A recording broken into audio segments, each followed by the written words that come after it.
তো হ্যালো বন্ধুরা, তোমরা সবাই কেমন আছো? অনেক দিন পর আজকে আবার আসলাম রান্নার ভিডিও নিয়ে। এই যে আমি মাছের ঝোল করছি, পেঁপে দিয়ে, আলু দিয়ে, কাঁচকলা দিয়ে ঝোল। এখানে একটা ফাইন ঝোল হবে। এখানে ভাত হচ্ছে, তোমরা যেরকমটা দেখেছো।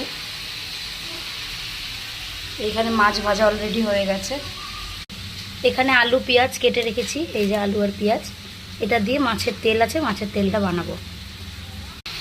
তো বন্ধুরা, তোমরা যেরকমটা দেখলে, এই যে মাছের মশলাটা কষানো আমার অলরেডি হয়ে গেছে। এই যে দেখো তেল বেরিয়ে গেছে। এই মাছের ঝোলের মধ্যে আমি সেরকম কিছু দিইনি, একটু কালো জিরে ফোড়ন দিয়ে আলু আর পেঁপে আর কাঁচকলাটাকে ভালো করে ভেজে নিয়েছি নুন হলুদ দিয়ে, তারপরে একটু আদা ঘষে দিয়েছি। এবার নুন, হলুদ, লঙ্কার গুঁড়ো, জিরের গুঁড়ো দিয়ে মশলাটাকে ভালো করে কষিয়ে নিয়েছি। কষানো হয়ে গেছে। আজকে গরমের তো পাতলাই ঝোল বানাবো। তো তোমরা যেমনটা দেখলে, এই যে তরকারিতে ঝোল দিয়ে দিয়েছি। এবার ঝোলটা ফুটলে ধনেপাতা দিয়ে নামিয়ে দেবো। তো বন্ধুরা, এই যে ধনেপাতা দেওয়া হয়ে গেছে, ঝোল ফুটে গেছে, আলু টালু সব সেদ্ধও হয়ে গেছে।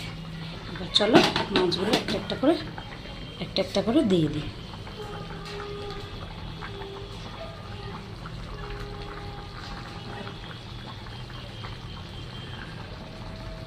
আজকে 6 পিস মাছ এনেছে, তো একটা মেয়ের জন্য রাখবো। আর এগুলো তো বন্ধুরা, এই যে মাছের তেল আমার ধোয়া সব রেডি। কড়াইতে তেল অলরেডি দিয়েও দিয়েছি, গ্যাস জোরে জ্বলছে। তেলটা এবার গরম হলে আলু পেঁয়াজটা দিয়ে দেব। চলো তোমাদের সাথে শেয়ার করছি। তো এই যে বন্ধুরা, আলু পেঁয়াজ অলরেডি তেলে পড়ে গেছে, তেল গরম হয়ে গেছে।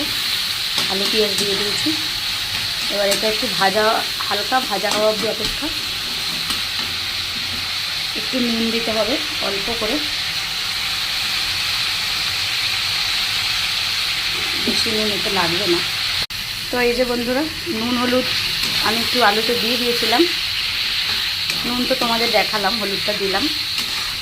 এইবার মাছের তেলটা দিয়ে দিয়েছি। এটা ভালো করে ভাজা হবে, ততক্ষণ তোমরা সারতে থাকো, দেখো। এতদিন তোমাদের ভিডিও দিতে পারিনি, আমার মেয়ে একটু অসুস্থ ছিল তাই। তো অলরেডি এই যে মাছের ঝোল কমপ্লিট, সাদা ভাত কমপ্লিট। মেয়েকে খাওয়াবো মাছ ভাজা, কুমড়ো সেদ্ধ, আলু সেদ্ধ, পেঁপে সেদ্ধ। এই যে মেয়ে কালকে মেলা থেকে এই ট্যাপটা কিনেছে, আর একটা স্কেচ বুক কিনেছে, একটা বল কিনেছে। তো বন্ধুরা, এবার এটা ভাজা হলেই নামিয়ে দেবো, এইটুকুই। তো তোমরা ভালো থেকো, সুস্থ থেকো। এই যে ঢেকে দিয়েছি, ভাজা হলেই নামিয়ে। তো বাই।